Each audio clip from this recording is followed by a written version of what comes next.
We're tracking breaking news tonight. Officials warn a critical access point to Lower Puna could soon be cut off. This is a live look at Madam Pele's fiery flow, and you can see just how active it is out there. Right now, emergency evacuations are underway in Opihikau, with firefighters going door to door to warn residents. They say the lava is starting brush fires near Kamaili Road. And we've learned that earlier in the day, lava spatter injured at least one person. Our Mileka Lincoln joins us live outside Lanipuna Garden. She's tracking the latest developments. Mileka. Aloha, Lisa. We are talking about a situation that changes so quickly. That's just indicative about how much energy and magna is running through the Lower East Rift Zone, and also why Hawaii County Civil Defense Agency officials want all residents to be informed and vigilant. Now, as you can see just over my shoulder here, Fissure 20, this is the fissure which officials believe is feeding that Pahoehoe flow, which right now is making its way down toward Mackenzie State Park, potentially with the chance of crossing Highway 137 at some point this evening. Now, we just learned from Civil Defense Agency officials that Fissure 20, the flow that again is coming from this particular vent along the Lower East Rift Zone, has split into two lobes, and two of those lava flows are now both making their way toward Highway 137. I'm told the flow front from the first lobe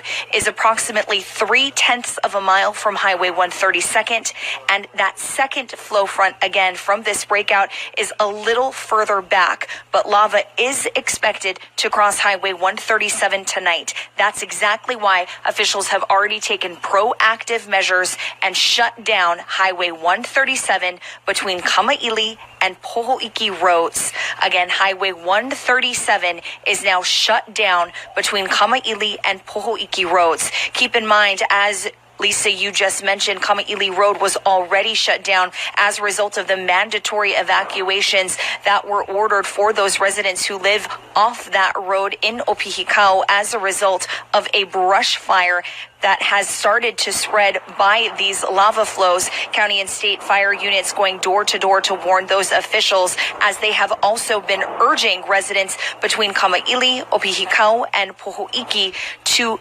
attempt to voluntarily evacuate the area if they can. Again, if they live outside of that portion of Highway 137, which is already closed, they are asking folks to take this time right now to choose to leave. They can head to the Pahoa, Kea'au community centers or the Sure Foundation Church, which is, again, all three are being operated by the American Red Cross. All three are also pet friendly.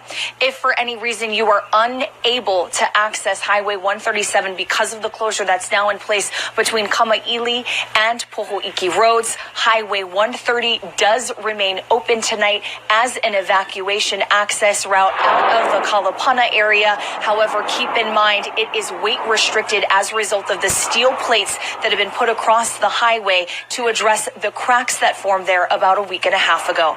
Reporting from just outside Lanipuna Garden Subdivision, Mileka Lincoln, Hawaii News Now. Thank you very much, Mileka. The lava has already seriously injured one man's leg. County officials tell us he was on his third-floor balcony when lava spatter flew through the air and hit him, shattering his leg from the shin down. It happened this afternoon at his home on Noni Farms Road. The county is now warning people that no matter how big or small, lava can be deadly. They're asking everyone to stay safe by avoiding anywhere with active lava. 23 fissures have now burst open, and as that lava moves towards the ocean, we are tracking a new threat. Guy Hoggy is here with the details. Guy. That's right, Lisa. As the lava approaches the ocean, another threat is possible. It's called laze, a combination of lava and haze. Laze is formed when the lava mixes with the seawater. The plume from that interaction is hydrochloric acid mist that contains volcanic glass particles. It's corrosive, it's an irritant, and it has proven deadly in the past. So like the ash plume and the sulfur dioxide, it should be avoided. Now the winds are coming out of the northeast, although you can see out of the west for Hilo, and that means good air quality for much of the state. And according to our wind forecast, the winds will remain at brisk speeds all the way through Tuesday. For the Big Island, it means that the fog will be heading down towards Pahala and Naalehu, while skies will clear over Hilo out to Waimea. Now the rest of the state will enjoy pretty comfortable conditions. Now coming up later, we'll have a check on the surf situation. Thank you so much, Guy. Now, that laze that Guy just mentioned has officials urging people to be aware of the hazard and to stay away from any ocean plume. They say it could cause lung, eye, and skin irritation. The state has shut down the Malama Key Forest Reserve as a result of the flow. The DLNR says maps showed one of 3 separate lava flows heading to the ocean, with one going through the forest reserve.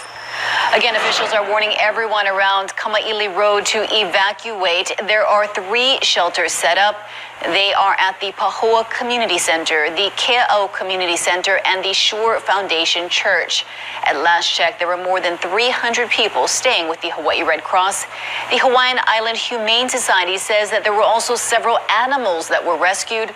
At least 15 sheep and goats were rescued from Poho'iki Road and taken to a foster in Pauka'a this week.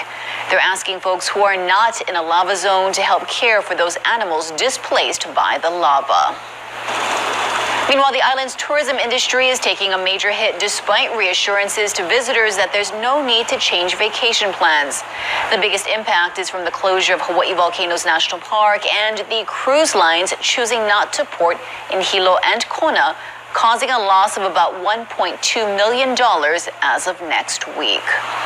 The businesses that are directly related to those areas and that have business specific to Hawaii Volcanoes National Park are critically affected, and most of them have laid off employees or closed their doors. Other immediate impacts are from groups that have canceled for this month or through the summer, causing losses anywhere from tens of thousands of dollars to hundreds of thousands of dollars to each property. Back out live now, our team is tracking all the activity going on in Pahoa and up at Halemauma'u Crater. We'll have another update in a few minutes.